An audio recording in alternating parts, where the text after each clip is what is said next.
Festive greetings, our legion of elves and reindeer. Welcome to Podcast of Storm, where social awkward snowmen, crazy stocking stuffers, and all around naughty list members convene to talk and debate all things pop culture. With me, as always, is my co-host, the Jolly Holly Bookworm, aka the Authenticator, Dalton L. Mortimer. Good evening, everyone. And I am your host / Santa Claus Burglar, the Brainstormer of Pop Culture. How's everyone doing tonight? I am doing well. We are 13 days out from Christmas. Yeah. Yeah,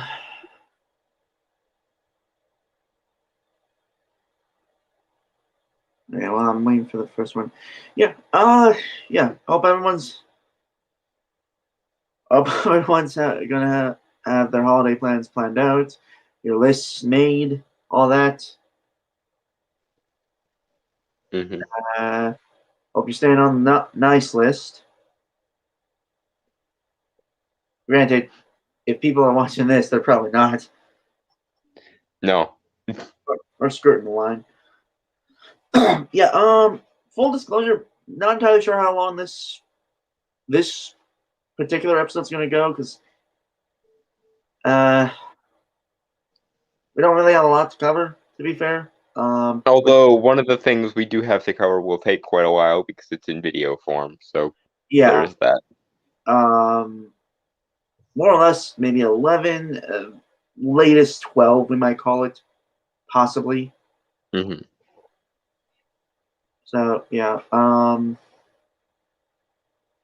So let's start with right. So the thing we're gonna be continuing on from last week's thing, the top 20 best Christmas movie list. Mm-hmm. Yeah, so if you want to see like the first 10 we covered, go check out last week, which is Podcast the Storm number 444.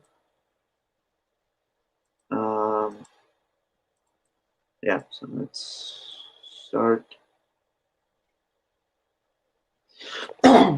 Number 9, The Year Without Santa Claus.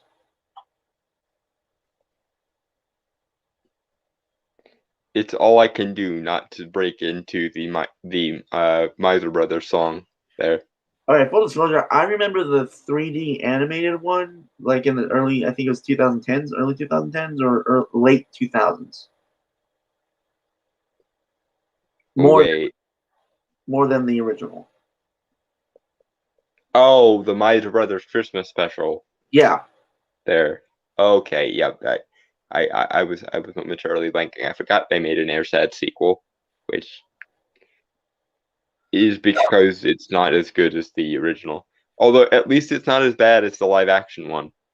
There was a live action one? They tried to make a live action one, and they tried to make it edgy and adult and 90s, and it did not go over well. Okay, yeah. So better known as the movie with Heat Miser, Santa, Mickey Rooney, has a cold and decides to take a year off from his Christmas duties. It's up to a pair of elves, Jingle Bells and Jangle Bells, to save the day. But first, they have to get past Heat Miser and Snow Miser, the best Christmas baddies since the Grinch. I mean, I am entirely on the Snow Miser's side, which, given my recent proclivities, probably surprises no one. But in my opinion, Christmas without snow just doesn't feel right. So yeah, I'm on Team Snow Miser. Speaking as a guy who's had a few green Christmases in his life, yeah.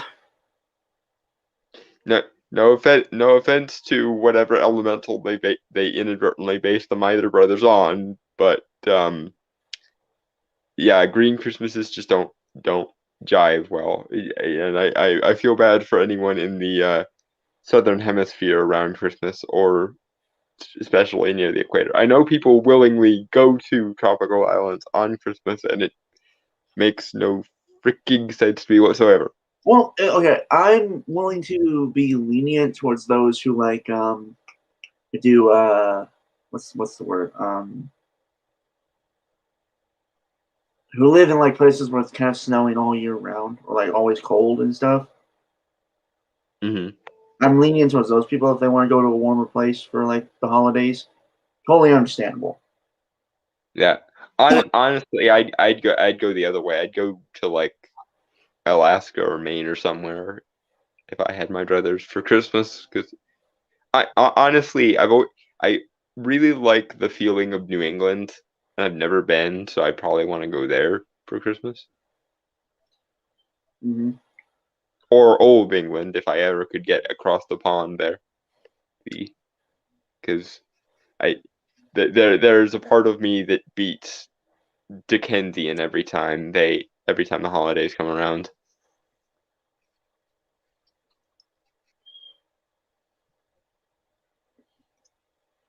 Right. So we continue. Yeah. Mhm. So an adaptation of a classic story, Charles Dickens story, I believe, The Muppet Christmas Carol. Yeah. It's a really, really good version of the story. It's not Oh my favorite version of the story, but it is a good version. yeah. Sorry, I'm eating right now.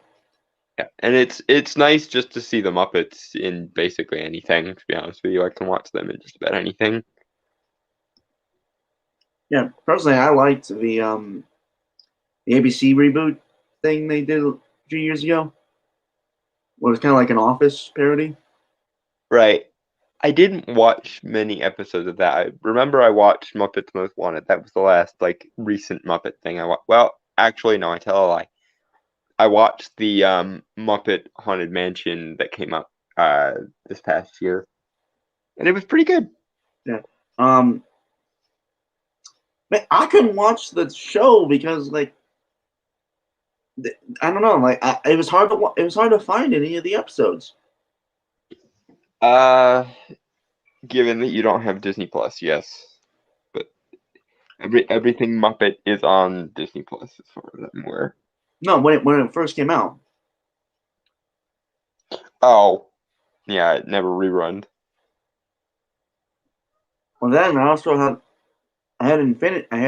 Comcast at the time, and I tried looking on demand and nothing. Mm.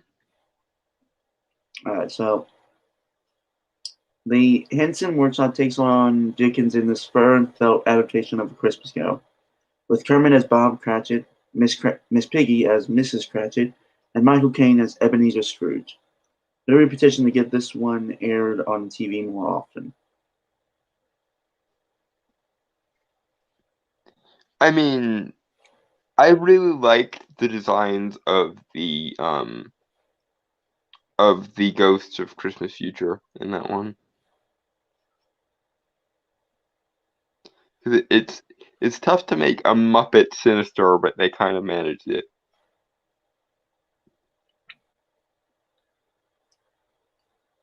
All right, so moving on. Yep. Right. Number 7, Bad Santa.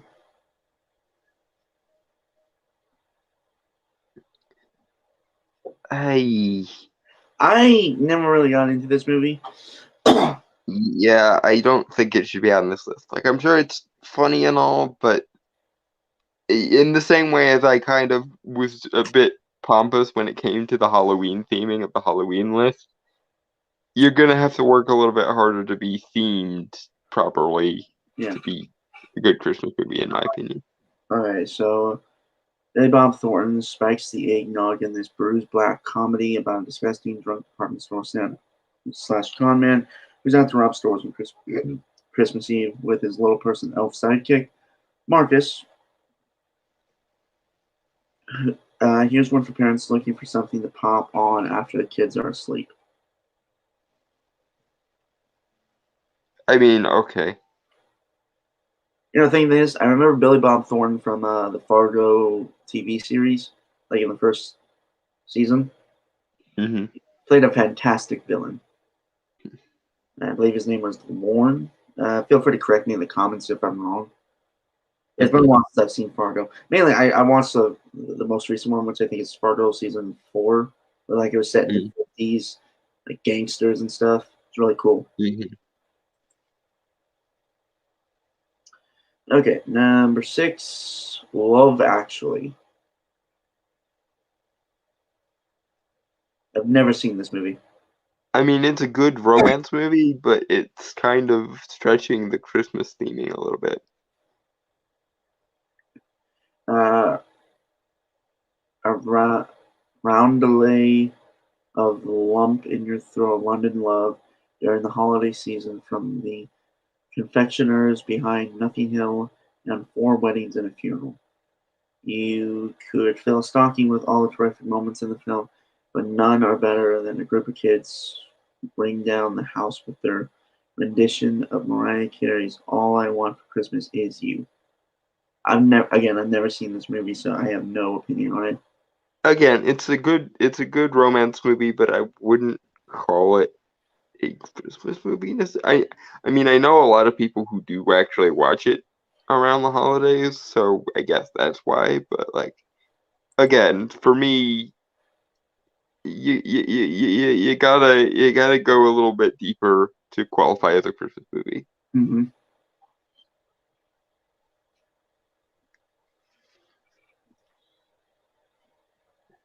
Number 5.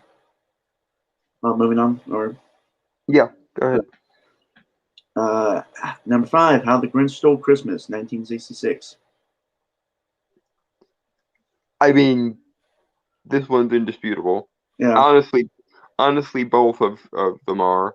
I'm not counting the Cumberbatch one yet. It has not proven itself worthy of the inclusion yet. But the original animated one and the um Jim Carrey one certainly breathe Christmas in a way that most other things could only dream of. Mhm. And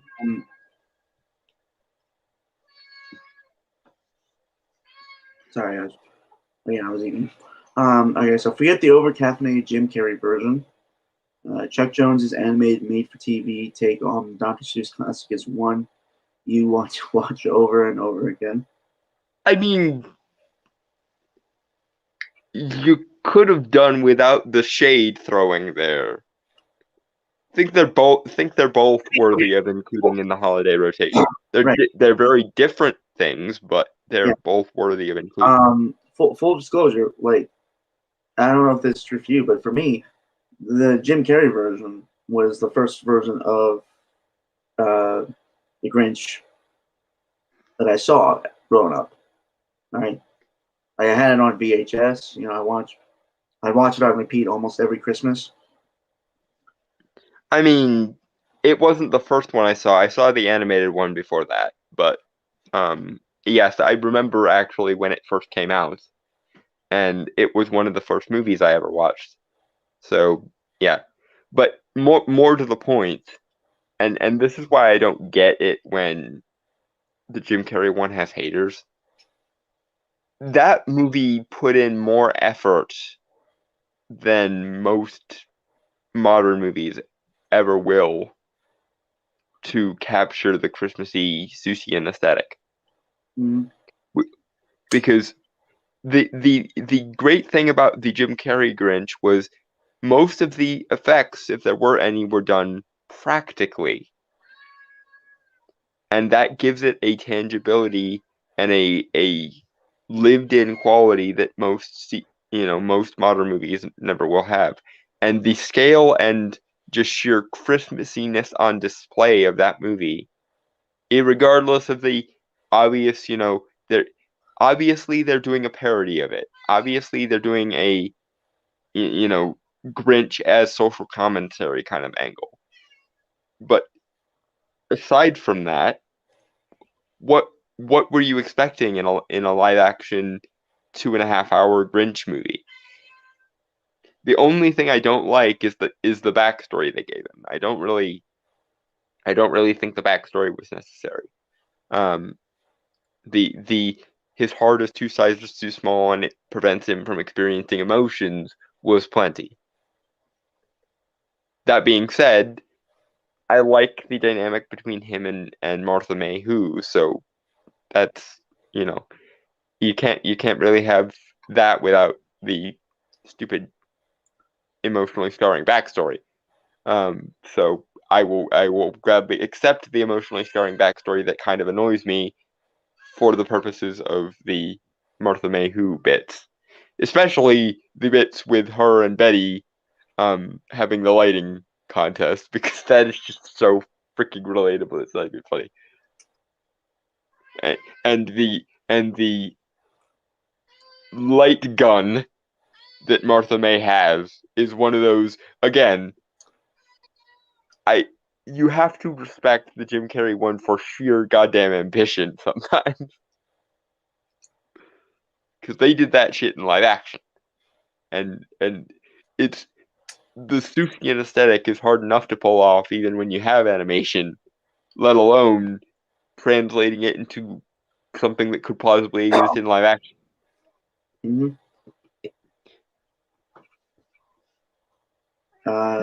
So moving on. Yeah, well, there was more to the writing. Okay, go ahead. The Grinch hated Christmas, the whole Christmas season. Now, people don't ask why. No one quite knows the reason.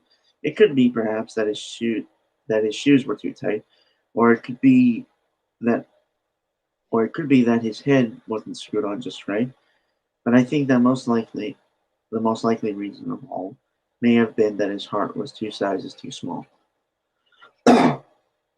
Yes, and again, that's the one gripe I will give you for the Jim Carrey one, is I don't think the emotionally scarring backstory was necessary. Mm-hmm.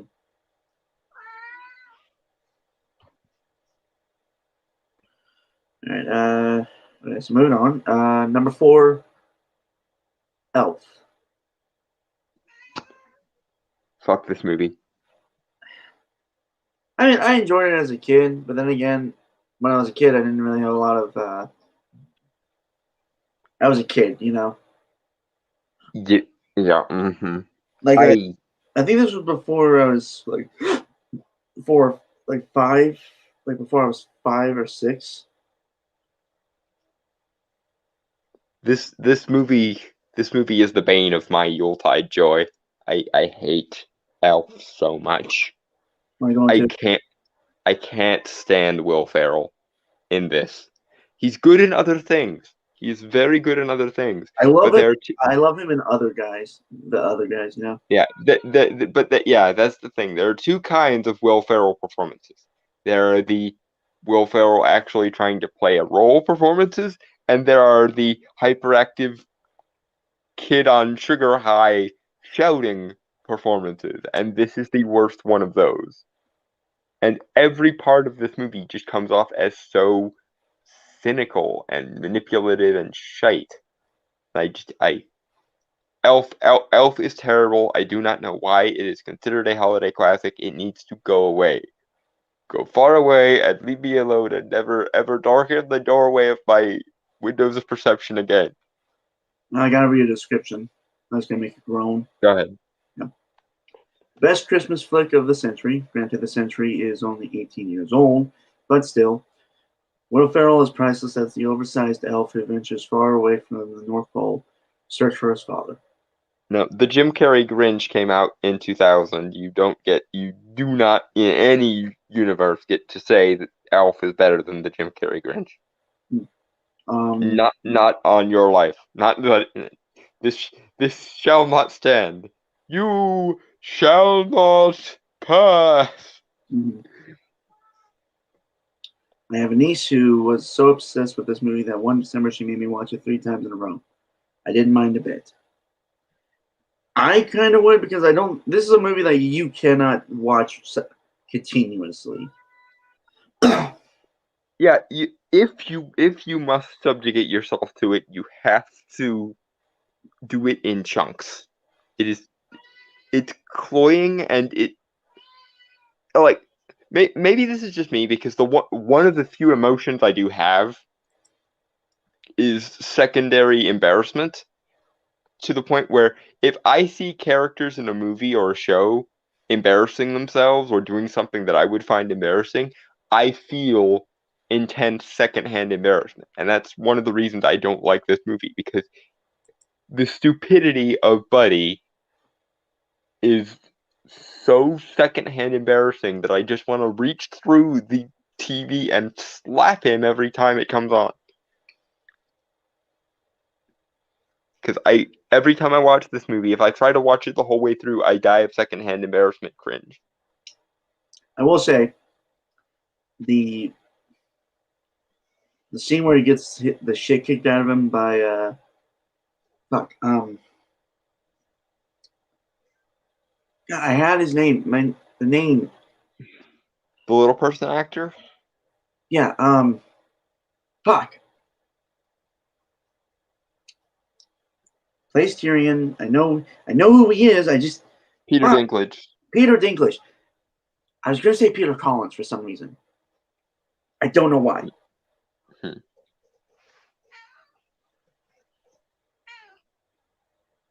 You know, it's like I know the actor's face, but the name always eludes me for some time.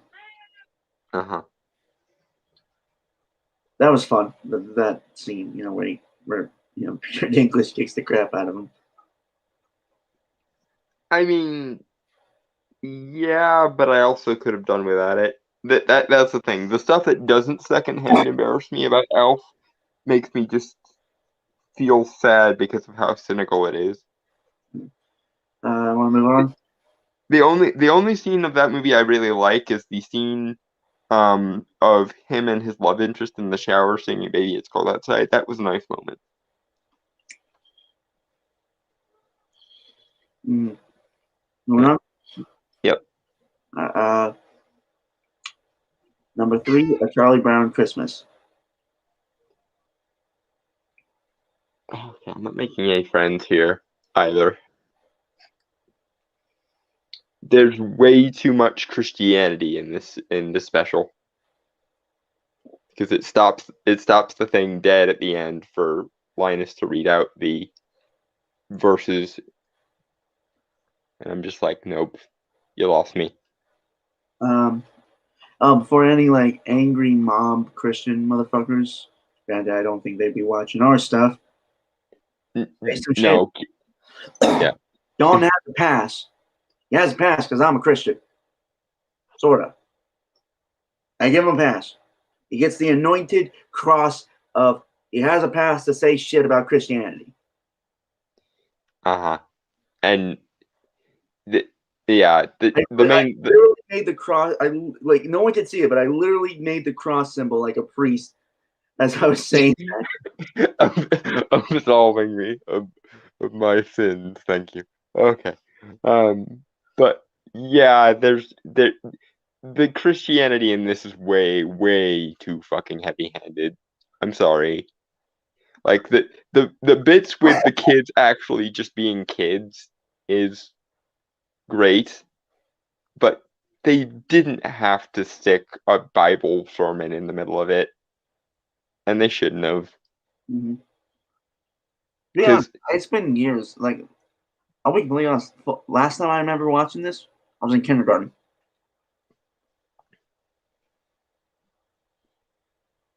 I think we watched it 5-ish years ago, I think. But my main problem with this is just that it stops the thing dead to sermonize. All the bits that involve kids being kids around Christmas and the stuff with Charlie Brown finding the little dinky tree and all that stuff works because that's kind of what you go to Peanuts for. You go to Peanuts for kind of what it was like to be a fairly smart kid when you were a kid. Because I'll tell you, many times is the time when I was a kid that everything Charlie Brown said was extremely relatable to me. And Linus too, oddly enough. Linus was actually my favorite character within the context of the Peanuts because he was the really well-read, bookish one. But that's one of the reasons I don't like this because it turns him from the smart, bookish one into that annoying fundamentalist kid that needs to bring the Bible into goddamn everything.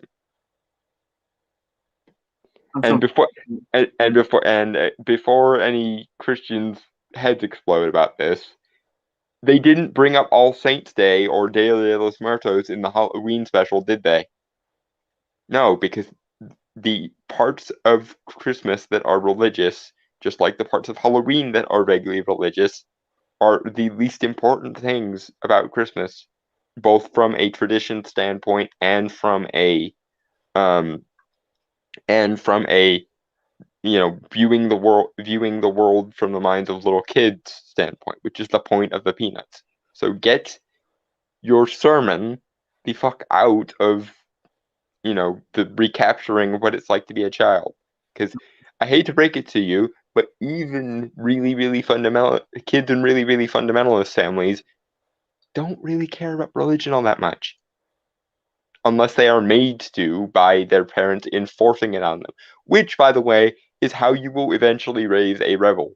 Because forcing any strict ideology onto children is going to necessitate that when they individuate, when they become teenagers, and on the cusp of adulthood, they will rebel. Just like parents insisting that their kids never, ever smoke are probably going to end up raising smokers. Kids that or parents that insist that their kids never, ever, ever experiment with alcohol will raise drunks. It's a fact that's been known since time immemorial. Unless you live in an extremely theocratic environment where there is literally no other option. Cough, cough. Most of the Middle East cough. And I'm gonna borrow a quote from um, Richard Dawkins, actually, which I don't quote Dawkins very often because he and I disagree on a lot. But Richard Dawkins is famous for having said, "There are no Muslim children or Christian children. There are children of Muslim or Christian families because children don't have the capacity to make the choice of their religious or spiritual beliefs yet, at least not until they've been given multiple options." So yes, I'm going to throw that in there. Not only is this just annoying for the sake of stopping the special dead, it also kind of betrays a forceful nature into what should otherwise be a very subtle and passive affair. Let your children make their religious choices on their even the Amish who are much more conservative generally than most modern day Christians even understand the notion of giving their children the choice. That's why they have Rumspringer. Now, granted, there's a lot of pressure during Rumspringer to come back to the fold, but it's at least acknowledging that the option should be granted. Moving on. I have to. Finish reading. I have to read it first. Yeah, we didn't even get that far. Jesus Christ. Some holiday movies just make you feel good when they come on. They wrap you in a comforter of warm, cozy nostalgia. To me, and I'm guessing a lot of you, this is that movie. You can watch those penis kids do their herky-jerky dance on an eternal loop and never get tired of it. Plus, if there was ever a movie that made you want to take home the saddest, baldest tree at the nursery, this is the one. Okay, that's a fair description. I understand why you like it. You just, yeah, my feelings on this have already been stated. You shouldn't have dropped the biblical sermon in the middle of the damn thing. If you just left that bit out, it would have been a much better special, in my opinion. Moving on. Number 2, The Christmas Story, 1983. Yeah, obviously. Now, okay, I know a lot of you who've clicked this far are going to be upset that this isn't number 1. I love it too, especially when Four-Eyed Ralphie's pal gets triple dog dared into touching his tongue to a frozen metal flagpole. I've actually done that when I was a kid. I put my tongue on like a cold metal thing, and well, I didn't have warm water to like thaw it, right? Or like breathe on it. I didn't know you could breathe on it to like thaw your tongue off it, and ripped my tongue. I ripped my tongue off. just like what's his name, Frankie.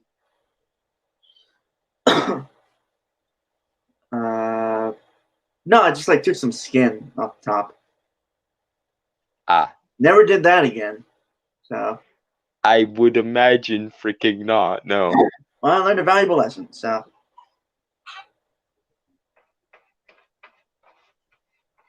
Yeah, that part, like, I understand why it's there because it's exactly what kids do at that age, but it's like like I was saying earlier about the secondhand embarrassment cringe, that that always makes me like reflexively pull my tongue back further into my mouth. It's like, nope, not even gonna get psychologically near to that. Goodbye. which part was a mental flagpole. What was It was one of those metal railings on a bridge. it? Okay.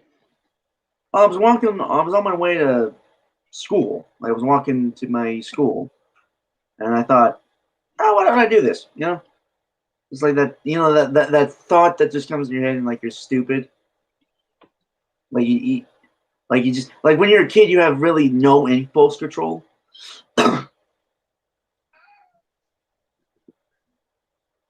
Well, Regular. a lot of kids didn't. I no, I my lack of impulse control manifested itself differently than most people's. Most people's manifests itself in uh the ability to take risks. My lack of impulse control um gave me a running mouth that Uh, often said very, very stupid things before my brain caught up with it.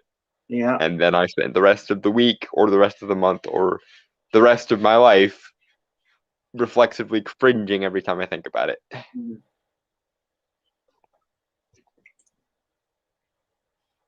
Yeah, so I did have a lack of impulse control when I was a kid, but it was very different from other kids' lack of impulse control.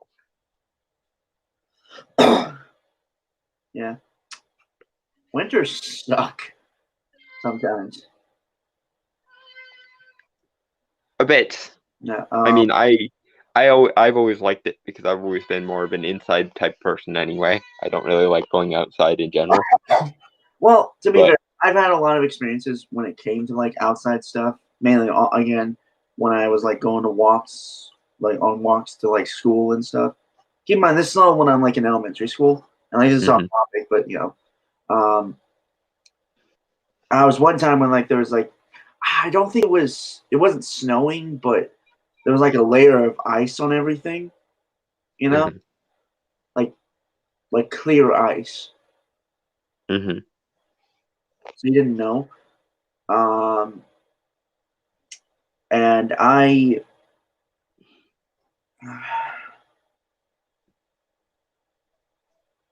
yeah, so I didn't see it on the sidewalk, obviously, because again, like it just made it look like a damp sidewalk because I assumed it had rained of some kind, Mhm. right? Mhm.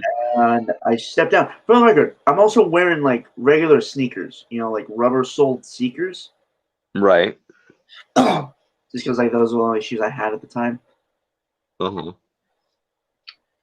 Um, yeah, rubber sneakers on ice is never a good combination. Mm.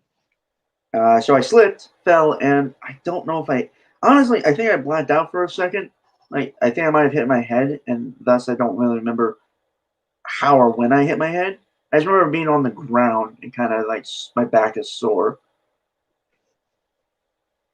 Mm. I don't know how old I was at that time. I know I was still in elementary school because I was literally on my way there. Mm. But yeah, winters can suck, man. Especially if like you have to walk to places. Well, fortunately for me, that's never going to ever be a significant issue, I think. And because you can't walk. Yes, thank you for pointing out the obvious a lot. Okay, so let me finish reading this because I went on a tangent there. So please don't shoot my eye out with an official Red Ryder carbine action 200 shot range model air rifle. I'll be I honest, mean, I've never seen this uh, movie. what now? I've never seen this movie. And honestly, I never really cared to. It just never grabbed me.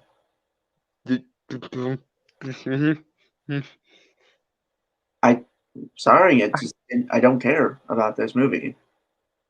Oh my god. It's not my kind of movie, okay? It's mine either, but it's one of those movies that has universal appeal to the point that you wonder, like, when I first watched this movie, I genuinely for real thought that it came out in like the 1940s or something. I it didn't it didn't register for me that it came out in the 80s until I actually looked it up, and then it was like, wait a minute, that's how that's how timeless and perfect in capturing that era it is. Okay, I just again, I don't care. That's not the movie I'm into. You know, You should watch it at least once. I mean, I did. I just I didn't care about it. You know, Hmm. keep in mind this was I watched this before like I ever had a cell phone, like early, like mid to late 2000s. Mm. It could not keep my attention. It just could not keep my attention. Huh. Like I'm struggling here. Like I know I have my camera off and stuff. Like I'm just struggling. Well, glad I'm not the only one committing Christmas blasphemy today. It's just I don't know, man. It's just I don't know. Like it's one of those movies. Like again, I think the thing that bugs. I think the thing that just gets me is more so the overblown nature of it. It kind of turns me off. Yeah, it does have a overblown, and it's become a franchise of a thing, and it was never really meant to, and that's a bit of a problem. But the original, I still think is worth it's worth the positive regard it gets. I just wish people hadn't reacted to it in quite the same way they did. Because in my opinion, it's kind of on par with like a Home Alone in terms of its holiday feel. Well, maybe a little bit more than Home Alone, but it's not on par with A Christmas Carol, which is I think where most people put it. They put Christmas Story and Christmas Carol relatively on par with each other, and I think that is a mistake. But that being said, it is still I'd put it in the same general vicinity as like the live action Grinch in terms of its purposefulness to the holiday and everything. Anyway, moving on to number one.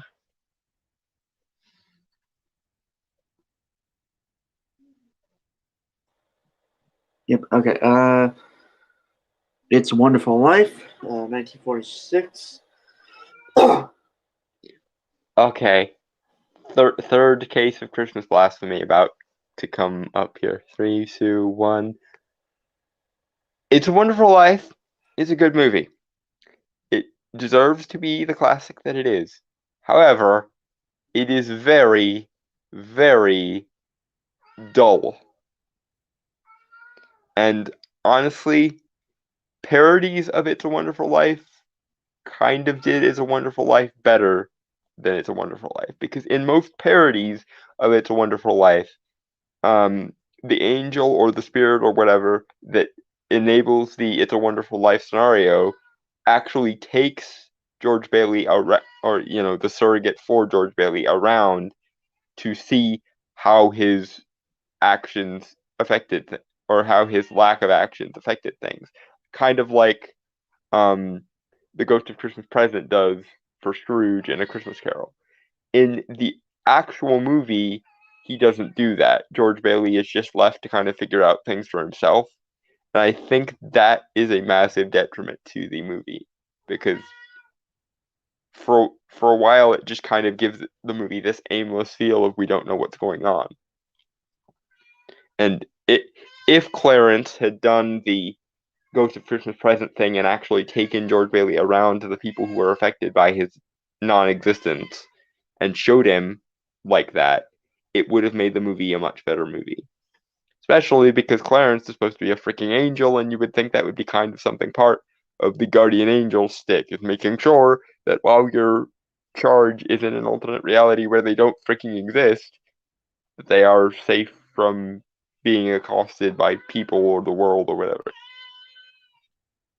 Yeah.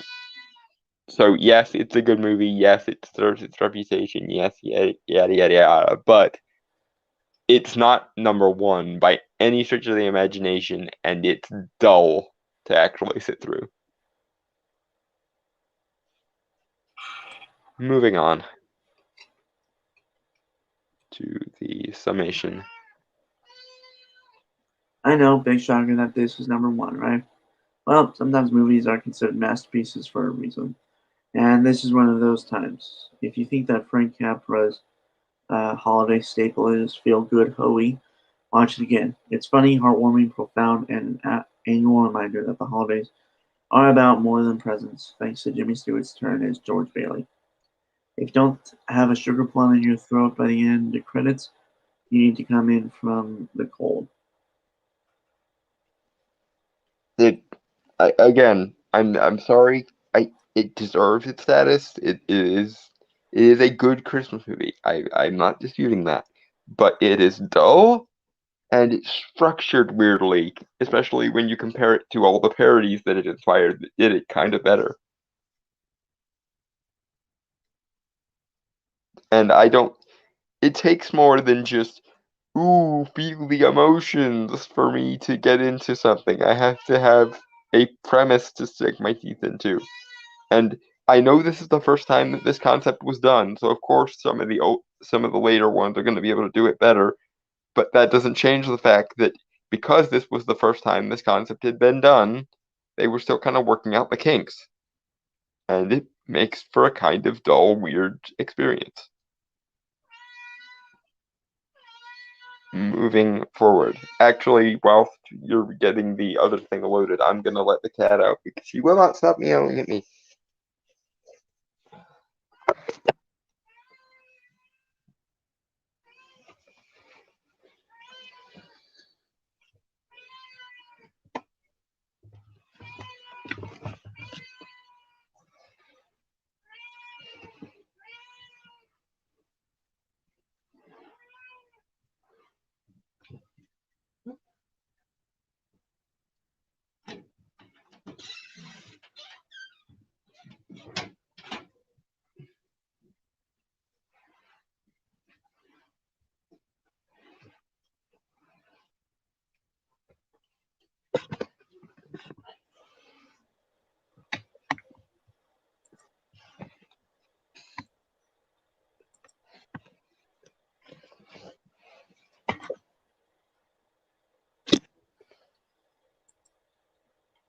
Okay, I'm back.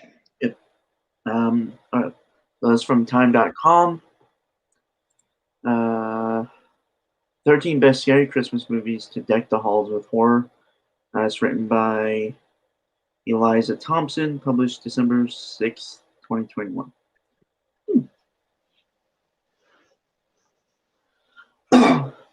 Yeah, Dawn sent this to me. Mm-hmm. All right. When the weather outside is frightful, sometimes the only solution is to make the mood scarier with a spooky movie. Christmas rom-coms and holiday classics are always delightful, of course, but occasionally you want something with a little more kick. This is where the Christmas horror movie comes in. Yeah, Fair enough. yeah.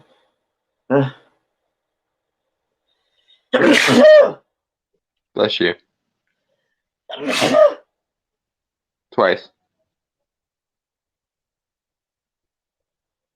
Okay, I think I'm good for now. All right. While it may seem counterintuitive to celebrate a joyful holiday with something scary, Remember that ghosts are the cornerstone of some of the most classic Christmas tales. Marley was dead to begin with, goes the famous first line of Charles Dickens' A Christmas Carol, in which Ebenezer Scrooge is visited by not just one, but four ghosts. Even in Well, two ghosts and four spirits probably is the most accurate, because you've got Marley, you've got the ghost of Christmas past, who presumably, because they are the ghost of Christmas past, was once alive, and then present and future are spirits because they either aren't alive in the case of future, or um, are currently alive in the case of present. So two ghosts and two spirits to be most accurate, probably. Mhm. Which brings up interesting questions about the life cycle of a Christmas spirit, because does do beings like Ghost of Christmas Present, like after their time, evolve into Ghost of Christmas Past? And are Ghost of Christmas Future spirits fetuses, or the larval stage of their species, because they're in the future and therefore haven't happened yet? So does a Ghost of Christmas Future eventually evolve into a Ghost of Christmas Present, and then later evolve into a Ghost of Christmas Past? That would be interesting to figure out. But this is my occultist brain trying to figure out the metaphysical mechanics here. Sorry. Also, technically time travel, so. Well, not time travel so much as glamour projection, because they're supposed to be shadows of the things that either have been or will be or are. Actually, to be fair, Christmas Present kind of cheats, because he shows up in Scrooge's bedroom at like 2 in the morning, and they go forward actually to Christmas Day. So Present cheats a bit, because he's not actually in the present when he's dealing with Scrooge. He takes Scrooge into the very um, near future, and Mhm. he is actually able to look into enough of the future to see that Tiny Tim dies if Scrooge doesn't change his ways. So yeah, Ghost of Christmas Present, you cheating bastard. Although in some versions of the story, the Ghost of Christmas Past cheats too, because she takes Scrooge into the present to see what happened with Belle and her husband and kids. So yeah, all of these are a bunch of cheating bastards. God damn it, Christmas spirits! What the hell? Mhm. You had one job to, to restrain yourself to the particular time period you're from. God damn it. Alright. Even kid-friendly versions of the story, like the Muppet Christmas Carol, The Ghost of Christmas Yet to Come, bears a striking resemblance to the Grim Reaper. Yeah, because death is in everyone's future sooner or later. Yep. I think that's the point. Okay.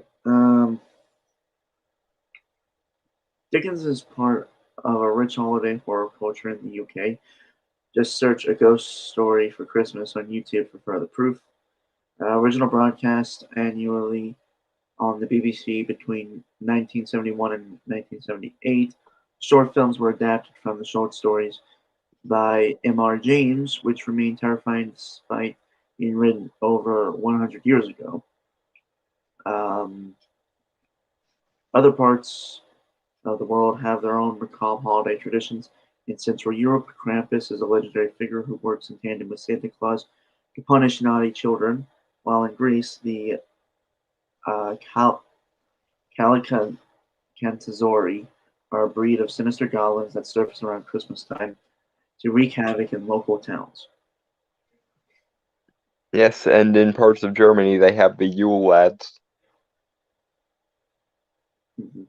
Um, Percha, another Central European character, was a goddess who entered homes during the 12 days of Christmas to make sure people were behaving. If they were, they got a present. If they weren't, Percha would disembowel miscreants. Also, possibly another name for Mab, or maybe not. I'm not entirely sure. but just in case, my lady. Moving on. Mhm. It's annoying that you guys can't see it because the camera's off because it's still doing the glitch thing whenever I turn the camera on, but I tipped my hat. Mhm. There we go. Moving on.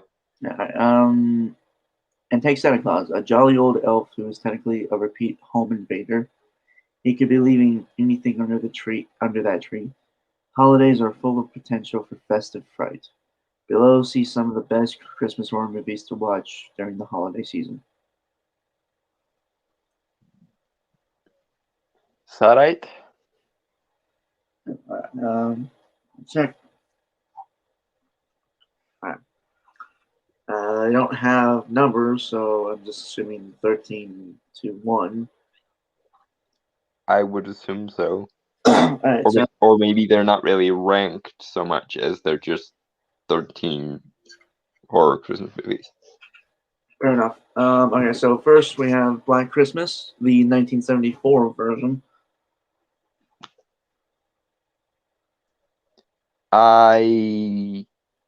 I'm sure it's better than the remake, but I don't think I've seen the original Black Christmas. I've never seen Black Christmas either. Well, So if you see it, make sure you watch the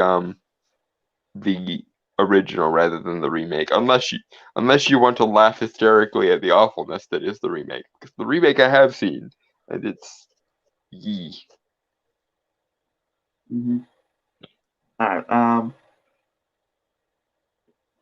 Directed by Bob Clark, the original Black Christmas is considered one of the first slasher movies, even though the genre is now more associated with Halloween than with the Christmas holiday. The original Halloween, in fact, was heavily influenced by the film. The movie follows a group of sorority girls as they fend off a killer named Billy, who sneaks into their sorority house during a Christmas party. Though Billy is fictional, the character was inspired by an urban legend called The Babysitter and the Man Upstairs, as well as a string of real-life murders that occurred in Montreal in 1943. Huh. Interesting.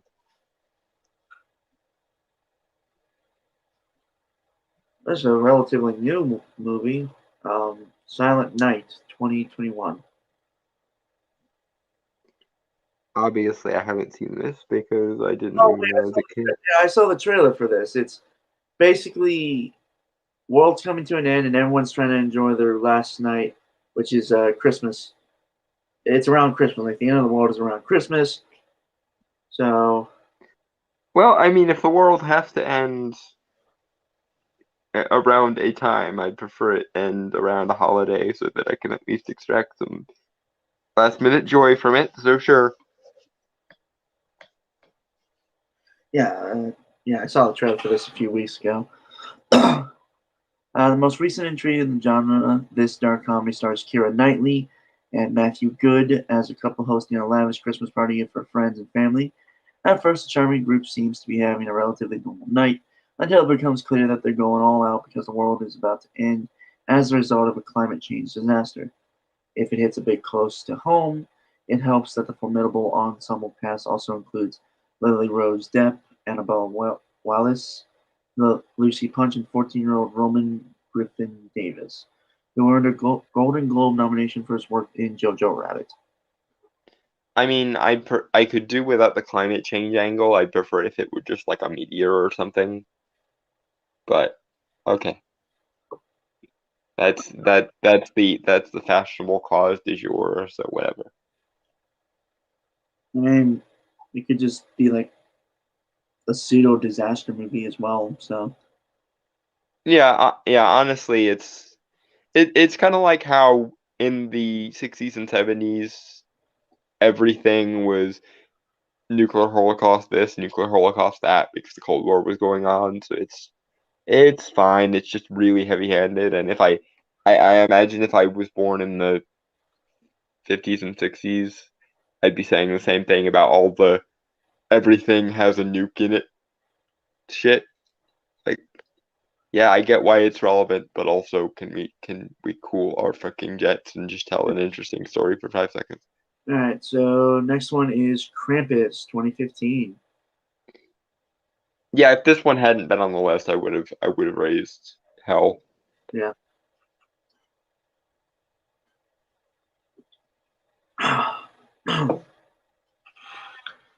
Michael Dougherty is an underrated genius, and if they ever do a live action CGI Nightmare Before Christmas and he's not involved, I will riot. For those unfamiliar with darker Christmas lore, Krampus is a horned beast of Alpine origin who visits poorly behaved children during the month of December and swats them with his birch rod.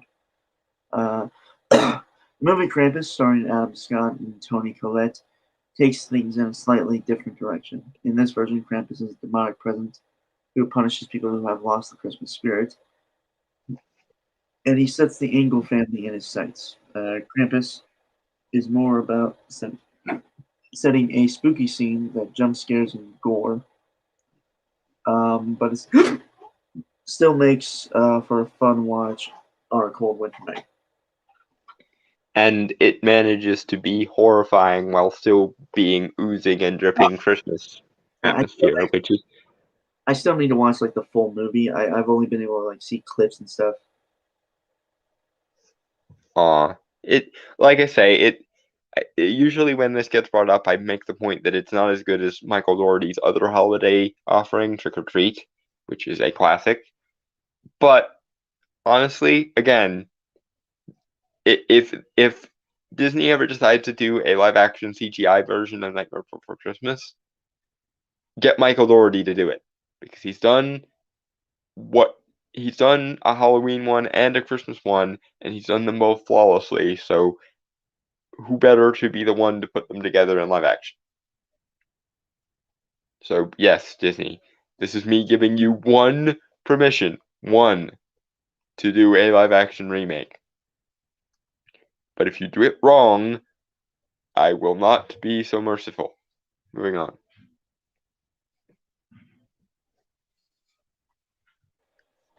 All right, okay.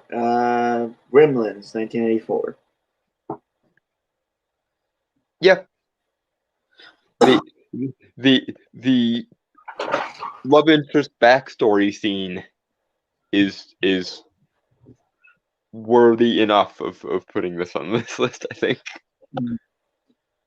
Uh, like Die Hard, Gremlins is a Christmas movie in disguise. It was released in June, but it starts with a guy trying to find a cool Christmas present for his son. Randall Peltzler thinks he's found a solution when he stumbles upon an antique shop that sells him an adorable creature called a Mogwai. But his son Billy, Zach Gallahan, soon learns that his new pet is much more than meets the eye. If nothing else, the movie is a good reminder to always read the instruction manual before playing with your new toys. Or pet in this case. Yeah. I find it kind of disturbing that you equate Gizmo and company to toys rather than pets. That's a bit jarring. Mm-hmm. But it might have just been a slip of the tongue and you probably didn't think about it while you were writing this. So, yeah. Yeah. Nightmare Before Christmas, 1993. Again, yeah. Uh, That I've mentioned it at least 3 times already, so clearly it's up. It deserves to be on this list. this animated classic is the rare holiday movie that's appropriate during both the Halloween and Christmas seasons. Also, Thanksgiving. In the Tim Burton produced film, Jack Skellington, Chris Sarandon, the Pumpkin King of Halloween Town, stumbles upon a door leading to Christmas Town, a city where citizens celebrate a holiday that Jack's never heard of before. He decides that Christmas needs a little bit of Halloween added to it to make it really soar. Hijinks, including the kidnapping of Santa Claus, ensue.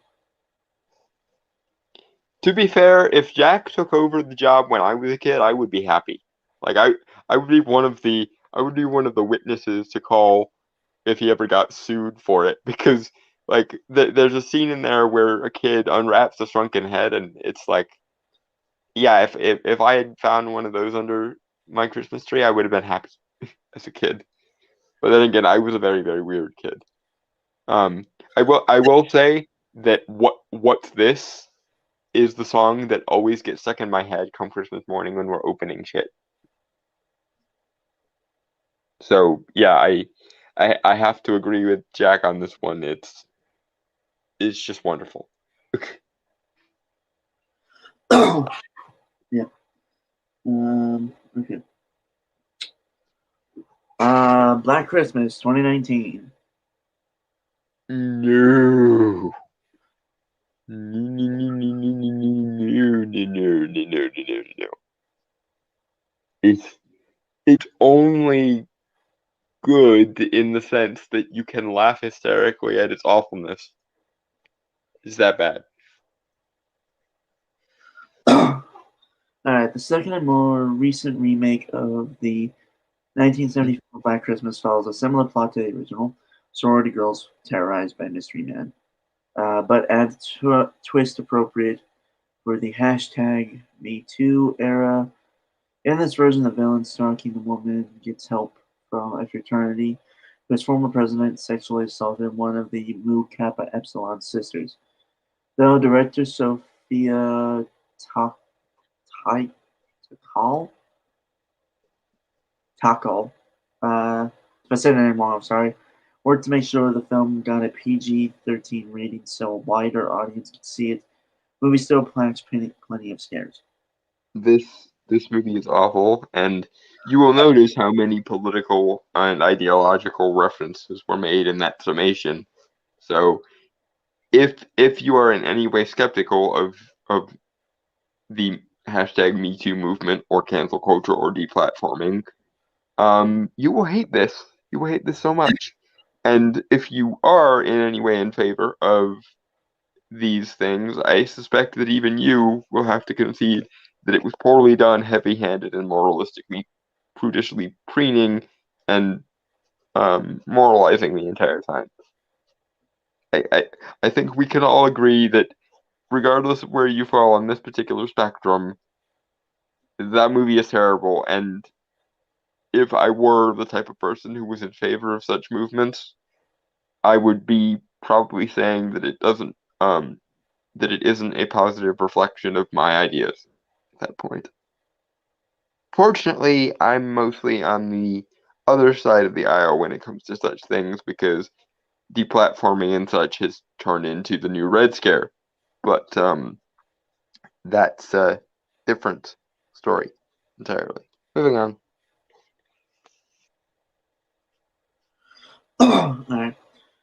The Ginger Dead Man, 2005. I, I love the titles of B movies, and this sounds like the most B of all the B movies. I think it's made by the I can't remember. It's Moon Studio, something Moon Studios. They made Blue Moon, I I, think.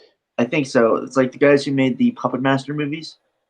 Yeah, and the witchcraft movies, and Dr. Mordred, and a bunch of otherwise really good horror movies actually. Blue Moon Studios is really good with B movie directed video stuff. Right,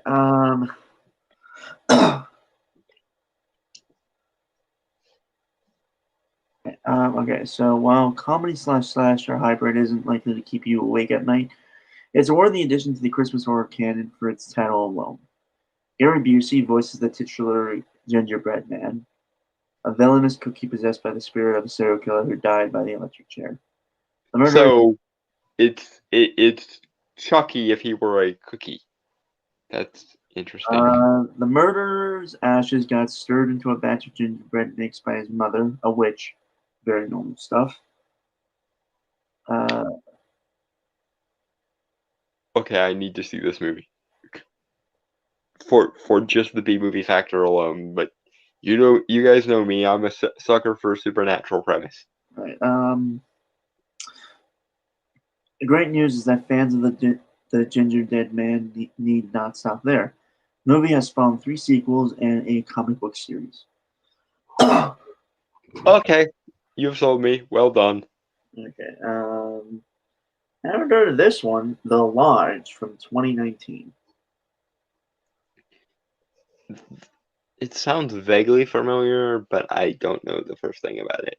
Yeah, the slow burning thriller stars Riley uh, Keough as Grace, a young woman who travels to Massachusetts with her fiance Richard Armitage, and his children so she can get to know the kids better. Things quickly take a turn when Richard leaves her to go back to the city for a work obligation, and the children amp up their aggression toward their potential new stepmother. Grace's struggle. Oh, okay, I've seen the trailer for this. Mm. It's, I don't know.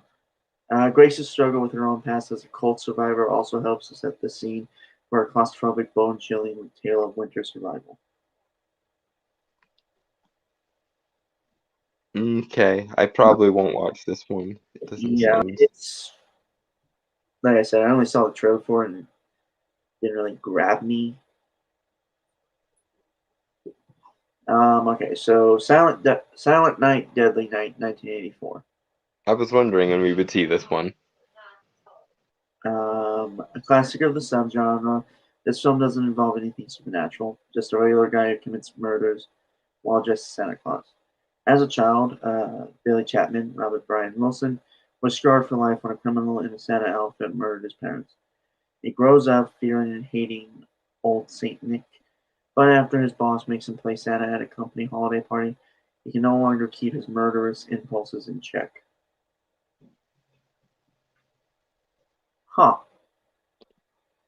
Yeah, it's not my favorite because it does lack that extra little bit of supernatural panache. A better version of this same thing is Santa's Sleigh, where apparently um Santa was a demonic figure until he lost a bet to an angel, if I remember correctly, and had to spend the next 1,000 years bringing joy to people, which he hates apparently. So when the bargain is up, he goes on a rampage. I'm wondering if we'll see that on this list. I haven't looked. I totally forgot about Santa Slays. Hmm? Like, oh, that blipped my mind. Santa Slays. I'm pretty sure that's the one that I'm thinking of.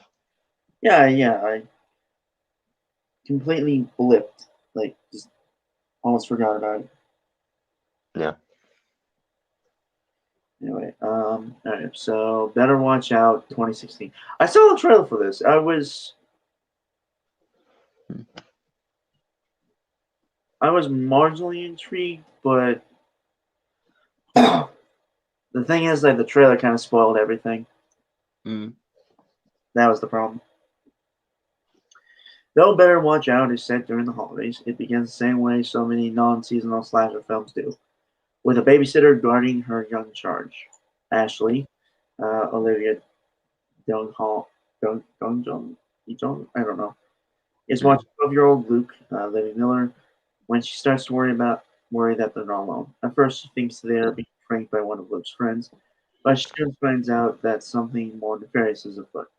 Also, a great choice for fans of Home Alone, and several, decidedly more sinister, references to the beloved family film. Yeah, I believe people were saying, like, when I saw this trailer and like some people were reacting to it and stuff, like Mm.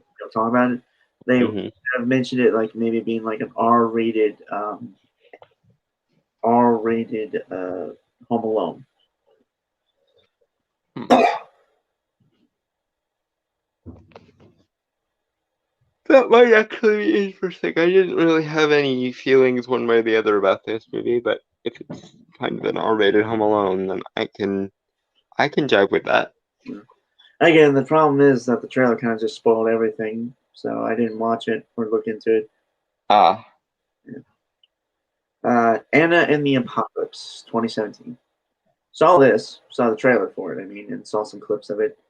mm, I think you'd like it, Dom. interesting. This is somehow the only movie on this list that's also a musical. Though in Christmas Horror's defense, it is hard to combine comedy, violence, and show tunes in one work. It shows what you know. Sweeney Todd, Phantom of the Opera, Um, I I'm think they're trying to. Japanese. I think it's like a Japanese movie. It's a musical and horror comedy with like monster. It's I saw it on like a top 10 list years ago. So There's even a Death Note musical, so yeah, you can do weirdly dark or violent musicals and it can still work. yeah. So Ella Hunt plays Anna Shepard, a young woman who's gearing up to start college when a zombie outbreak starts spreading in her hometown. She and her friends must work to save themselves and their families from the chaos when all they wanted was a nice holiday break. interesting. Yeah. I know this one. It's super funny to me. All right, Jack Frost, 1997. Ah, Yeah. Not to be confused with the family-friendly Michael Keaton vehicle, also titled Jack Frost. This direct-to-video cult film follows a human serial killer named Jack Frost, who turns into a frosty-ass monster after a chemical reaction causes his body to fuse with a pile of snow. oh, B movie premises, how I do love you so. Jack then goes on a undead murder spree through the appropriately named town of Snow Mountain. Okay. Despite truly abysmal reviews, a sequel called Jack Frost 2: Revenge of the Killer Snowman came out in 2000. Double it up with a gingerbread man for a marathon of possessed holiday icons. The the Ginger Dead Man sounds more interesting to me, I think. Does it actually have magic in it? Well, yeah, but it's also a bit more it sounds a little bit more like it might be going for a more holiday themed tone, whereas Jack Frost, I don't know, but it really doesn't sound like. Yeah. You could honestly do a really fucked up actual Jack Frost movie because Jack Frost, of course, if he exists in any meaningful way, is probably a fae. So, and many's the horror movie that is spun off of fae shenanigans. Right.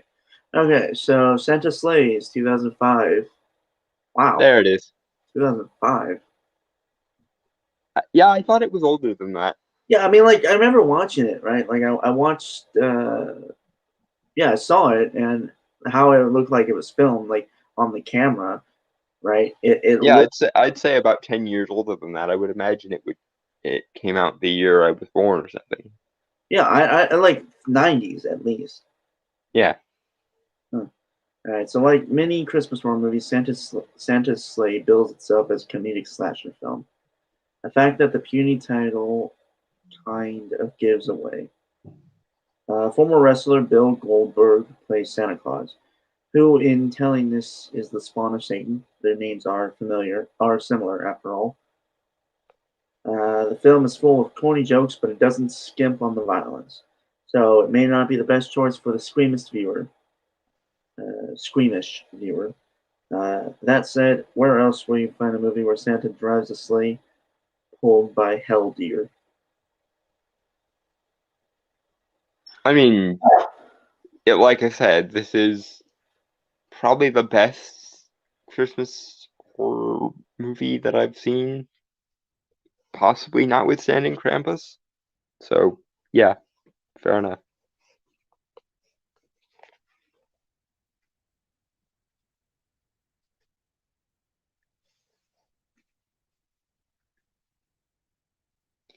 And next,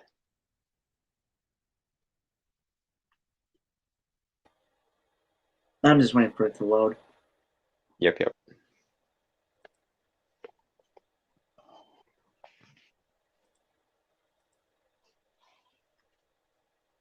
Um,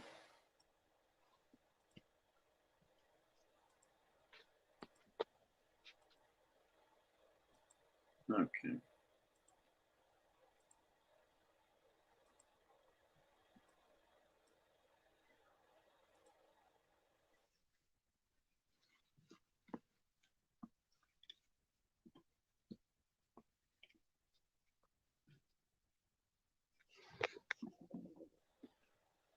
Okay, so this is a video Dalton sent me. Knowing us, I do think we are going to have to split it, like cover some of it tonight and then next week. Probably. Well, it's about 20 minutes, but again, knowing us. Mm-hmm. So around somewhat. Though, admittedly, I don't have much to say about the first half because that's him setting up his argument. So, Right. Okay. Let's just say around like the 9-minute mark. We'll we'll call it for this. okay. Halfway point is all is. Right. Anyway, let me that there. Right. Oh, right. Sorry. Sorry. Yeah. So this is by Ocean Keltoy, the heathen celebration of Yule, ancient and modern, and was it stolen? And see, that last thing is where I'm gonna have to disagree with him a little bit, because I think what happened is he's trying so hard to be objective that he might have given the opposition, for lack of a better word, too much benefit of the doubt. And I'll explain what I mean as we go through. But Fair enough. Right. yeah, Shall we? yeah. And again. Candy canes. This holiday is honestly one of the more difficult ones to really wrap your head around, but no worries. Soon, you'll understand.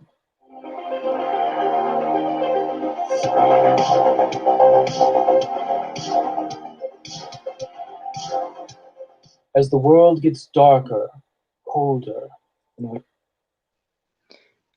First of all, well played pun, Ocean, you crafty bugger. I'm actually a really big fan of Ocean's videos. That's part of the reason I wanted to cover this, because very rarely do I have any issues with his either research methodology or reasoning. But this was one of those cases where, while I understand where he's coming from, I think he might be jumping the gun a little bit on a few things. So here we are. But for the record, if he ever sees this, Ocean, I swear at everyone. It's not a sign of disrespect or anything. I have a comedically over the top potty mouth sometimes. So if I end up swearing at any point in this video, it's not meant as a sign of disrespect. I enjoy your videos. I actually enjoy most of the videos from your guys' community. You and Aleakai and Wolf the Red, and I think Beowfeld is also. Although admittedly I haven't watched as much of Beowfeld as I've watched of Ocean, Aleakai, or Wolf the Red, so that might be stretching it a little bit far. But yes, I'm a big fan of you guys, even though we might disagree politically on some things, but that's not really relevant here. Here, I'm judging it mostly from a scholarly perspective. Although, to be fair, and this is something I need to clear up because it might come back to bite me in the ass later. I am not a pagan. I am a polytheist and I am an occultist, but I do not consider myself a pagan, mostly because I don't really engage in the religious side of things, and that's not a judgment on anyone who does. It's just not my shtick. So I'm kind of on the outside looking in, and also kind of not. It's weird catch-22, as being an occultist without being a pagan usually is. It's just kind of caught between a rock and a hard place here. But yeah. Moving on. Candy canes. All right. 1 second. Okay. Right. Yep. Candy canes. we stay in our homes with the food from harvest. Fires light the inside of our homes, and the family gathers round to tell stories each night. But one day, the light stays for just a little longer than it did before, and there is cause to celebrate. The sun will be returning. And 1 second. I need to check something about this, so it's gonna disappear real quick. I just. Okay. think I forgot. Okay, yeah, I forgot to share audio just in case I have to mute, but this won't mute. Mm-hmm. Right. And personally, I think you're just going to kind of take the brunt of this. So I have nothing really to comment on as yet. Again, he's mostly just setting up his argument. Although there is a certain degree of evidence in multiple pagan cultures to suggest that holidays didn't just last the one day. I get what he's saying. He's pointing out the sort of impetus behind the winter solstice tradition, which is the return of the sun, yada yada yada. But it is worth noting that most of the time these festivals lasted at least a few weeks. While there may have been one sort of central day for them that usually was an equinox or a solstice, most of these festivals tended to last a chunk of time. Like, for example, with the with Celtic Samhain, it starts roughly around what we would now call Halloween, but it tends to go into the first 2 weeks of November or thereabouts. So there's that. Anyway, moving forward. Yeah, candy canes. Candy canes. With it, daylight, warmth, and crops. With the return of the sun, heathens of the past looked to the sky and thanked the gods with gifts given for gifts received. This celebration, which was marked on the winter solstice by the venerable Bede's reckoning of time, was called Yule. Yeah, again, he's just setting up here, so I don't really have anything to add. Right. To it. Like this isn't the part that I'm taking any particular issue with. This is actually very well done, as are most of Ocean's videos. He's very good at this. Moving on. Candy canes. Candy canes. But the word Yule has come to mean Christmas in our modern language. Now, is there a story behind this? What even was Yule? Is there any record of its celebration? How might we celebrate Yule as heathens today? Let's explore history a bit and see what answers we can find to these questions. Go ahead. Sorry, I just had that. Yeah. Okay, go. Here's where I start to take slight issue because I think he's got the causality flipped here. Christmas came to mean Yule, not the other way around. You're giving, and again, I think this is an attempt to be objective about his own biases and trying to look at the history as objectively as he can. But I think in so doing, he might have overshot a little bit, because there's reason to believe that Yule came first, and that in addition to the stuff they borrowed from the Celts, the stuff they borrowed from the Romans, and the stuff they borrowed from other winter solstice festivals throughout most of Europe, Christians borrowed shit from Yule and just slapped the Christmas label on it. And also, the adjoining relabeling, which I know Ocean knows about because he made a video on it, which is an excellent video on the concept of relabeling. And actually, I think I got the term, or I started using the term relabeling specifically because Ocean put such a fine point on it when he called it relabeling in his video. So that's, fair.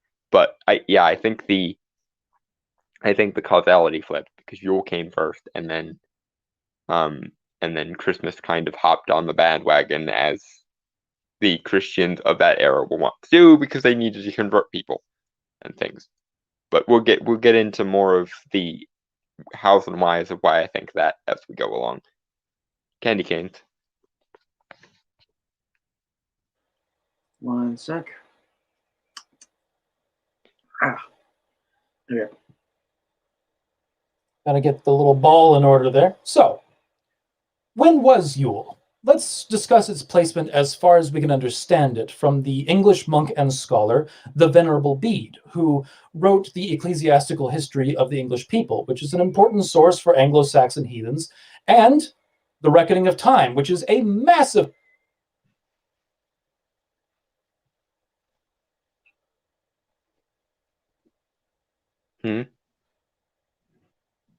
I didn't say anything. Okay. Go. He's caught halfway through his sentence here, so let's let him finish. Okay. Candy cane. of text that contains a couple of pages of information about the Anglo-Saxon system of months, an incredibly valuable resource for any heathen interested in reconstructing ancient holidays. Ah, The Reckoning of Time. I've never seen a text so verbose in everything except for the part that I was interested in. So, Yeah, that tends to happen with historical texts of various kinds. Like, how many times have I been reading through a grimoire and been like, the one spell that sounds vaguely useful in this grimoire is the one that they have the least amount of context on, and also the like in my as an example of this similar phenomena, it in the case of the Sworn Book of Honorius, like half of the grimoire is just set up for like the context it appeals to, essentially, and then like in terms of useful spells, there's just like one useful spell in the thing, and it's like, so you're telling me I read this entire grimoire for basically what amounted to one useful spell that I can actually add to my uh my list of, practices and things. It's really annoying when ancient texts do that, because it's like you see this book and it's like, ooh, I bet this is an interesting I bet this will be an interesting addition to my knowledge base, and it's like half of the book is like just waffle and verbosity rather than actually getting to the point. Anyway, moving on. Right. Okay. Sorry, kind of tired. Long day. Candy canes. Candy canes. so there are a few nightmares to deal with Bede. Bede, for example, mentions a mysterious bloat called Mother's Night, about which very few details are given. But he states that it was practiced on the sacred Christmas night, which is likely Christmas Eve. Unfortunately, due to the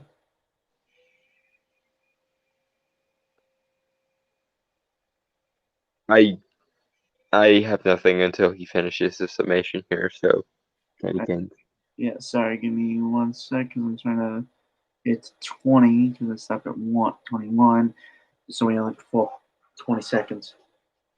All right, yeah, candy canes. to the comparison with the Julian calendar, which drifted, some of his comparisons aren't very useful when it comes to determining actual dates. Notwithstanding that some of the local applications of the Julian calendar did leap year every 3 years instead of 4, history is terrifying. However, I mean, yeah. And for those that don't know why we're stopping it every 20 seconds, it's protocol for when you're doing a response video that if you don't stop it every 20 seconds or thereabouts, it gets pulled.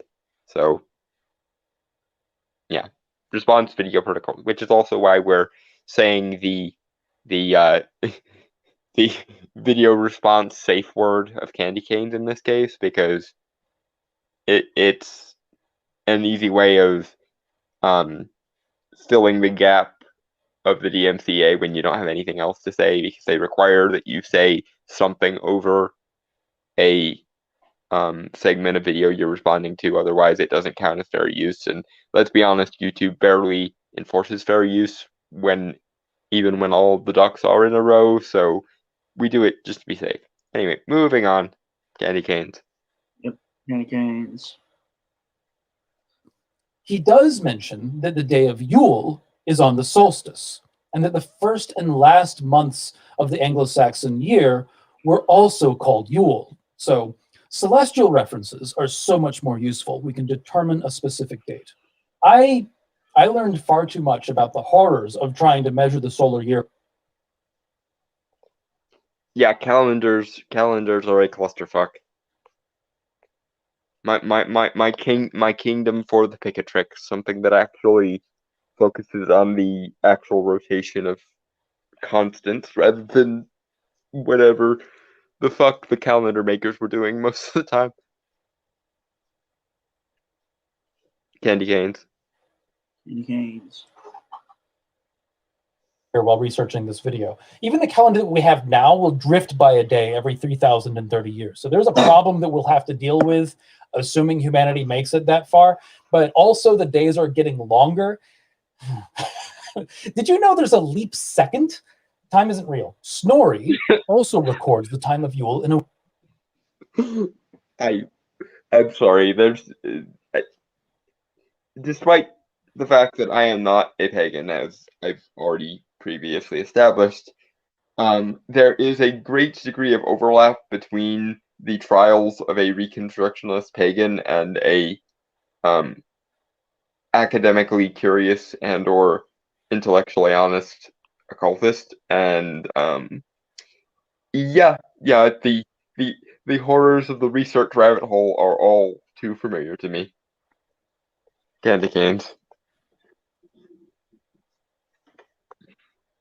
Candy canes. A way that confirms Bede. In the saga of Hakon the Good, Snorri records that King Hakon, the Christian king of Norway in the mid-900s, moved the date of Yule to Christmas, whereas before it was celebrated on midwinter, the winter solstice, for 3 days. Now, the laws of King Alfred suggest that... Okay, and here's where I have to kind of dip my toe into why I think Ocean might be wrong in his conclusions here.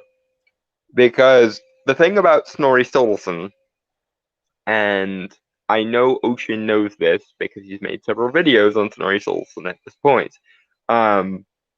is Snorri Sturluson is very well known for stretching the truth in a pro-Christian direction, shall we say.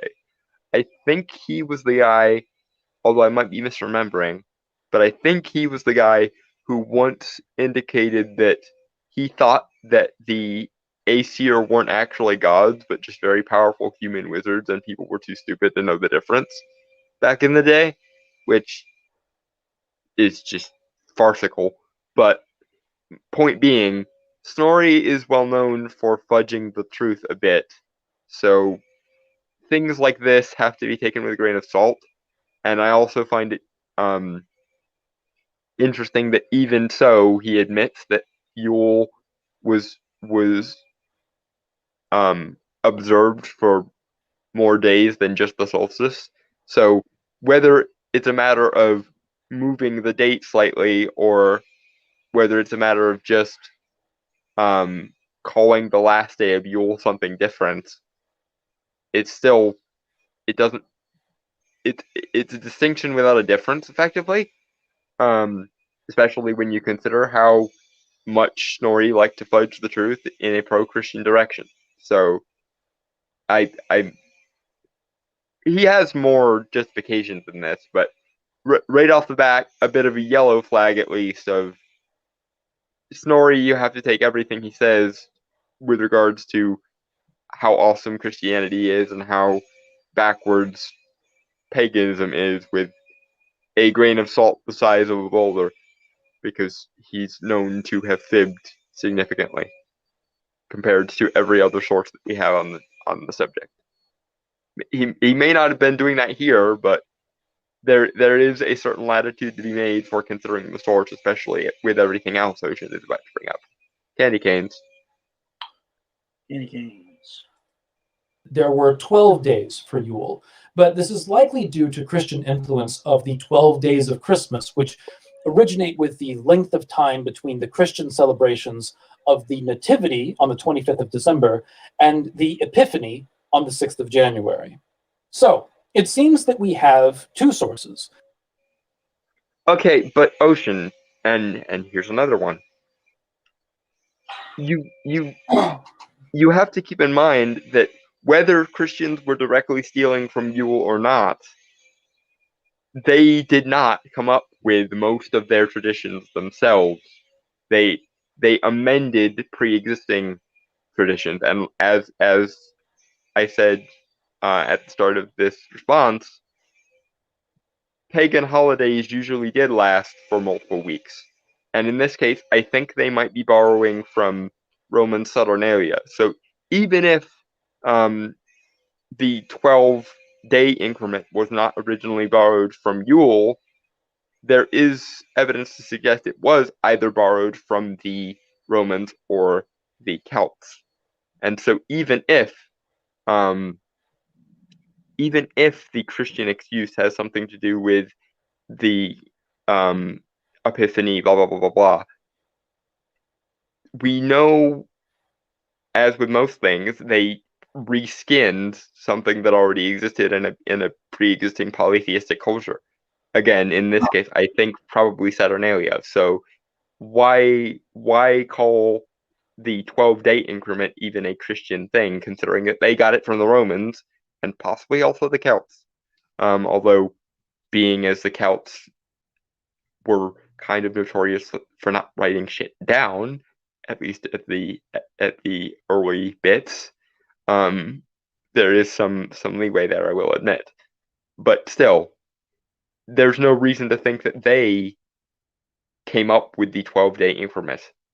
They just put new designations on it, much as the same way as they do with everything else.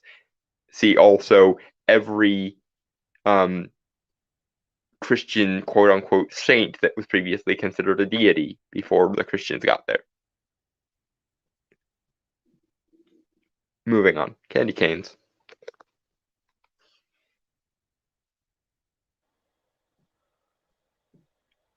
Yep, one sec. Yep, candy canes.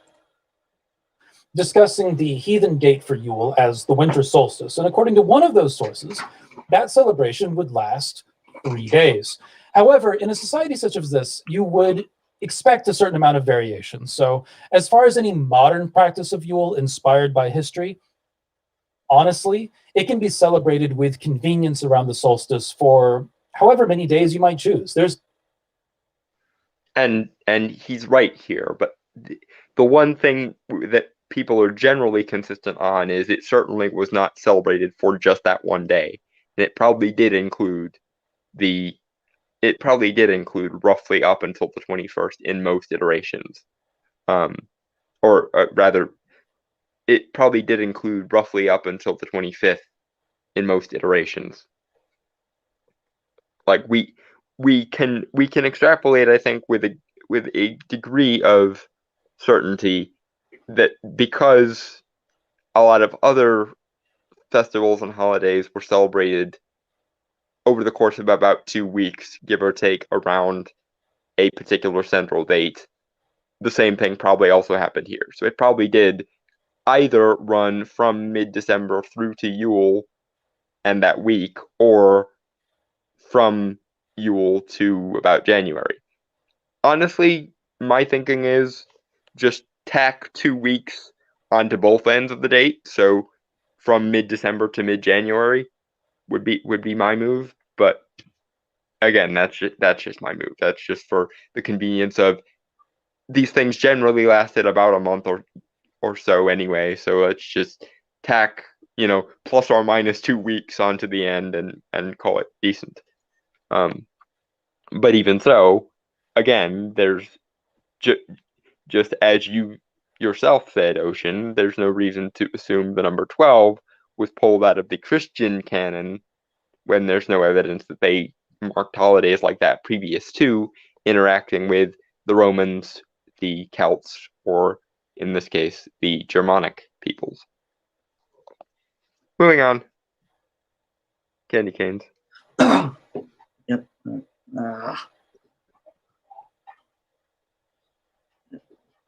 Candy canes.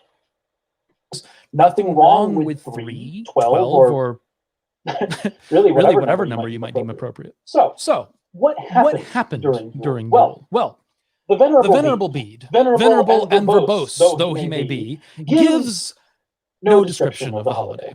Snorri, however, gives many details in the Heimskringla through. Again, my only concern here is that we all know that Snorri played a bit fast and loose with things sometimes. I get that he's one of the only primary sources we have, but at the same time, give a little bit of wiggle room to the things that he says, because he had a bias. He had a very obvious bias that was very obviously about converting people. So, and most people who are familiar with Snorri Sturluson know this by now. So there's that. Candy canes. Candy canes. The saga of Hakon the Good. And he gives these details through an account of the controversies that arose when a Christian king went to celebrate Yule with his heathen population. There was a tug of war, you might say, between the king's established duty and customs to lead the Yule rituals and the celebration, and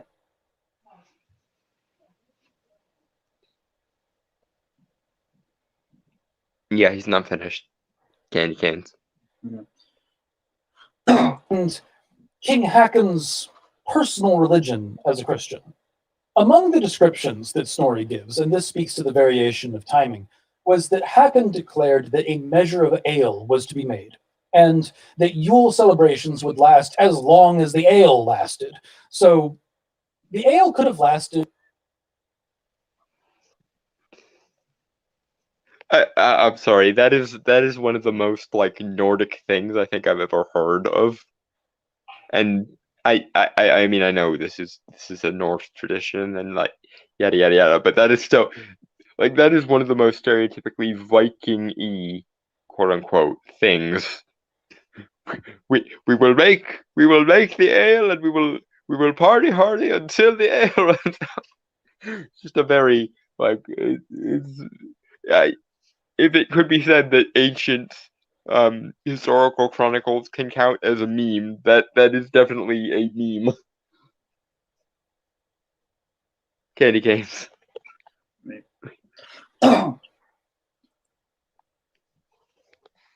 3 days, 7 days, 12 days, or more, really. It depends on how excited the ale makers got in the days leading up to Yule, but it does seem that Yule was seen as a party worthy of much drinking. And in modern times, we would have more recreational options than alcohol, so a modern Yule might have more options. That's interesting, although I think, and again, I'm not a pagan technically, but I think if I were, I would probably just stick to the booze. But then again, I also have a really nice honey mead that I save for special occasions, so there's that.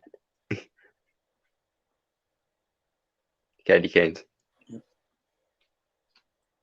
Options, but in the Middle Ages, the middle of winter, not so much. Snorri goes on to describe the Yule celebrations, which are, as one might say, bloody interesting, saying that the temple would be opened, and heathens would gather in the temple, bringing with them bountiful food to last a great feast. Sacrifice was... Yep. Candy canes. was made to the gods, and the bloat, or sacrificial blood of the sacrifice, would be collected in bowls called the brotboli. Twigs would be used to stir the blood, and the twigs with blood would then be flicked, causing sprinkle of blood on the idols of the temple, the walls to consecrate the temple, and then on the people present in order to deliver the blessing. You might imagine. Yeah. Blood is important in magic as well as religion, so this doesn't particularly surprise me. Not at all. Although, as covered by, I believe it was Wolf the Red in his video on the topic of blood offerings, the pagan religious reasoning behind using blood as an offering and the magical reasoning for using blood is different. In magic, it has more to do with the sort of bonding of essentially blood in the context of the magician's perspective is, for lack of a better word, mystically radioactive. It's the closest physical material to your life force itself. So to offer blood is to offer whatever life comes with it, essentially, and to offer the blood of a sacrifice is to offer the blood and life of that creature. As I said, I think it was Wolf the Red. He goes into this in great detail in his video on it, that the purpose of offering blood offerings to the gods in a pagan context is more about showing them your devotion by giving up something that you personally find worthy, or that you personally would find to be a sacrifice. Which makes sense, because there's much the same thing in magic when you're working more directly with spirits. It's like they don't want something that you don't value. They want something that is essentially a sign of the bond or the bargain or the oath or what have you that you make to them implicitly. Anyway, moving forward. Candy canes.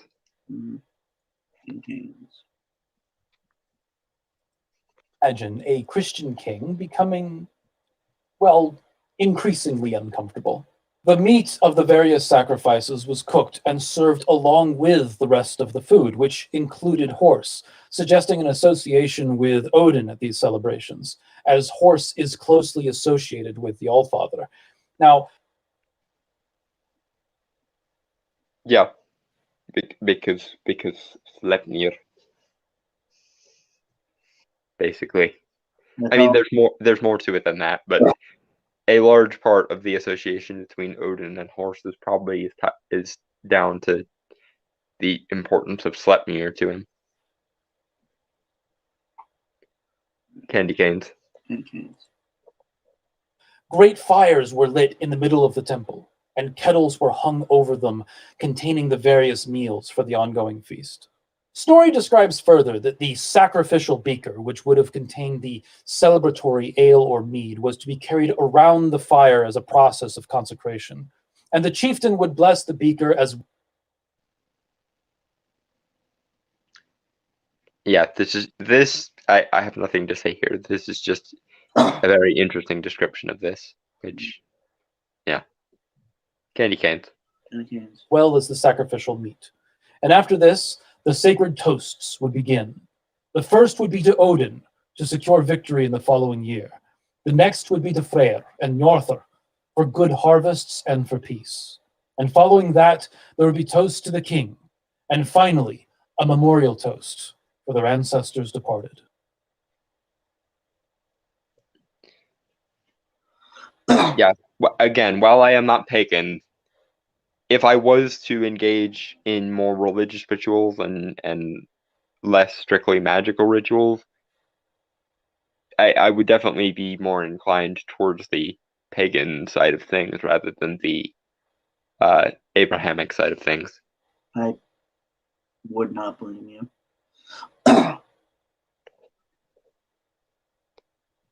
Yeah. Although I don't know if becoming a pagan would necessitate that I pick a pantheon or not. My standing kind of perspective when it comes to working with spirits in a magical context is I believe wholeheartedly in the freedom of association, and that includes metaphysical beings. So while I might have a great degree of love for Oniros, aka Morpheus, aka Dream, for example, I have no desire to work with the Olympian gods. And while I have quite a lot of respect for someone like Odin or Loki, Thor strikes me as a bit of the bro god, and I don't think we would get along very well. In other words, I'm an individualist in my approach to deities. If it's a deity I think I can get along with, then yay. If not, then I see no reason to interact with them. Like I love Thoth in the Egyptian pantheon, for example. Not so crazy about Set. So yeah. Anyway, moving on. Candy canes. Candy canes. Snorri breaks all of this down in chapter 14 of the Saga of Hakon the Good, if you want to read the record for yourself.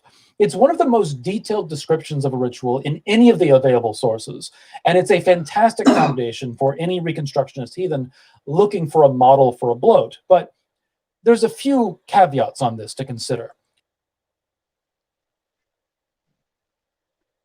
Yeah, fair enough. Again, though, that there is a little bit of wiggle room because Snorri is known to be fuzzy with the details, I think. And I'm sure Ocean will correct me if I'm wrong, assuming he ever sees this, which he won't. But I think Snorri was the one who reported the story of the Volsi. The story of the Volsi is actually kind of hilarious. Apparently, and it was very obvious, like anti Nordic pagan propaganda when it was written. But there's at some point some writer, I think it was Snorri, but it might have been someone else, told the story about a group of a family of Norse pagans or heathens worshipping the severed genitalia of a horse. And it basically becomes the like ancient Norse equivalent of a Shakespearean comedy. It's kind of hilarious, but it was mostly made up. And I with Snorri Sturluson, there's always that little bit of most of what he's reporting is probably somewhere near the mark, but he's been known to twist things, so let it be known that there's always a little bit of wiggle room when it comes to Snorri's accounts of things. Yeah. Candy canes. Yeah. All right. Yeah. Candy canes. Norwegian history is a very foggy thing, and Snorri is a post-Christianization Icelander writing about Norwegian historical events that took place about 300 years prior. Now, this is a great record, but this is obvious. Yeah, and he's going to get into some of the issues with Snorri, and I'm probably going to end up bringing them back up when he gets to his possible conclusions later on. But, candy canes.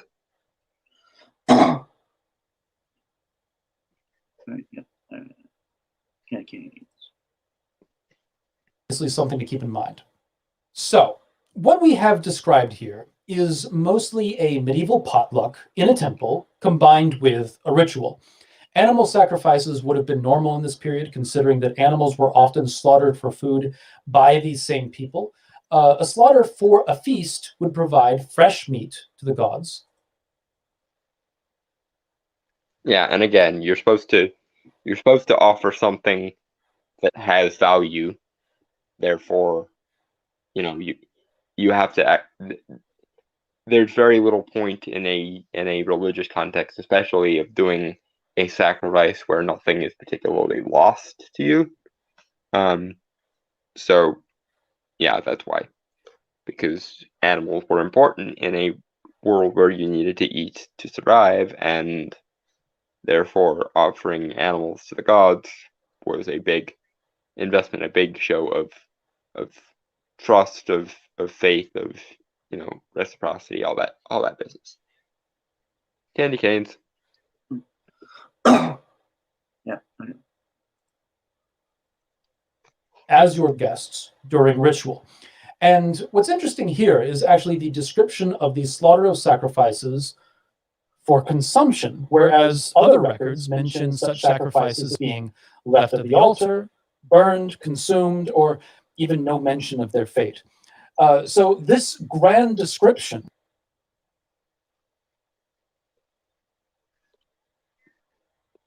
Yeah, I'm not going to say I know one way or the other because that would be stupid because nobody particularly knows one way or the other at this point. But I do wonder whether this is one of those things that Snorri might have fudged or wasn't paying close enough attention to the tradition, or if this is just a more detailed and accurate version of what they did. But that's just my own curiosity, I think. Candy canes. Candy canes. Is quite valuable. It seems likely that portions of the meal would be discarded somewhere close by for the gods or the land spirits, in addition to the meat from the sacrifices being part of the feast. This is where we might reference other records of offerings, such as Ibn Fadlan's Land of Darkness, in which he describes dogs eating the offering.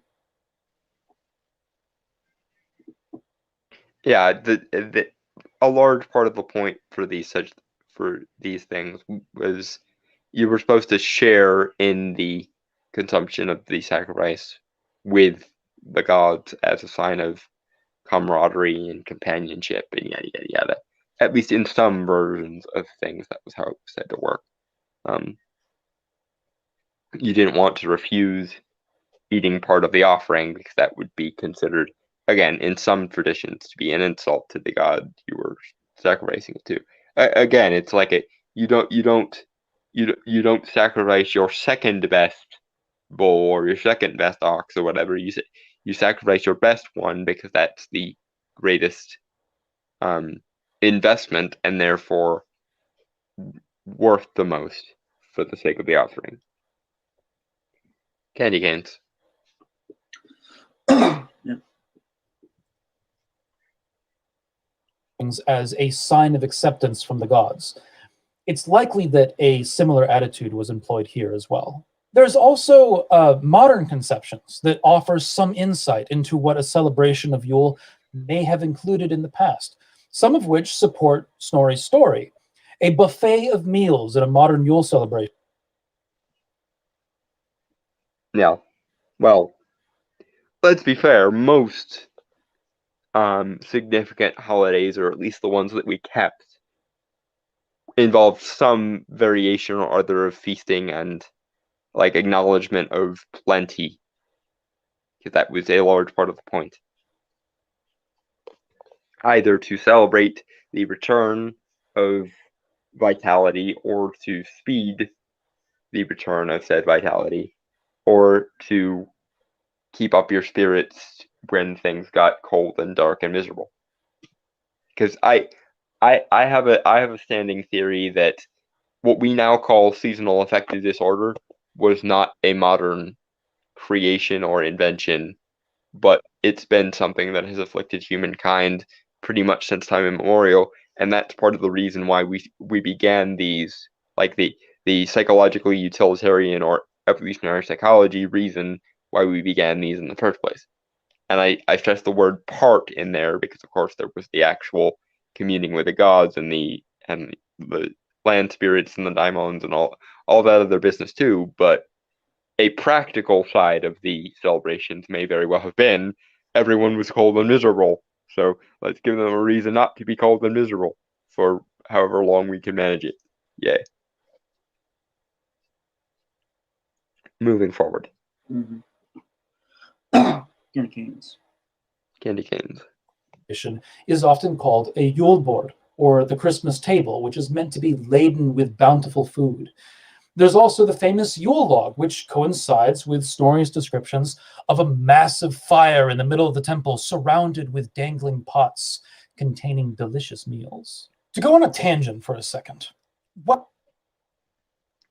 And I think I know Ocean and Company probably don't do this because they want to reconstruct as much of a pure version of things as they were as they can. But I think we can also extrapolate from cultures that were similar to or around the Germanic or Nordic cultures at the time. For example, the Celts. The Celts also had a tradition of bonfires as a celebratory and protective measure. So there's probably at least some overlap there. The degree to which there's how much, or the degree to which it's direct, I couldn't tell you, and I'm not going to try to say. But it is worth noting that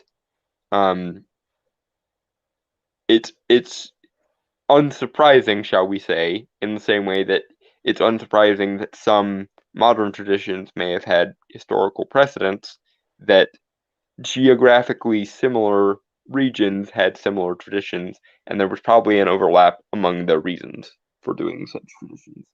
Not a perfect one, but it's at least data for the data compiling, if you don't want to be entirely a purist about it. And I guess this is one of my privileges, because I, being as I am not a pagan of any particular path, just a polytheist and an occultist, I can look at things a little bit more holistically, whereas Ocean and company, being Reconstructionists, want to get to the historical core of what happened as much as possible, and then adapt from there. So that's fair enough. But it is worth noting that the Celts also had similar traditions in regards to this, and I don't think it is entirely coincidental that they had similar traditions in regards to this. So it is possible, perhaps, to sort of reverse engineer the reasons that the Norse might have done this from the reasons that we know of why the Celts did this. Moving on. Candy Well, cane. I do think we should call it there. Like, it was around 10 minutes and all. Okay. Yeah. So we'll get into the second half next time. Yeah. Yeah, so with that, folks, I want to say goodbye, adios, aloha, auf Wiedersehen, sayonara, peace, cheers, and Have a happy holly jolly. Fuck off.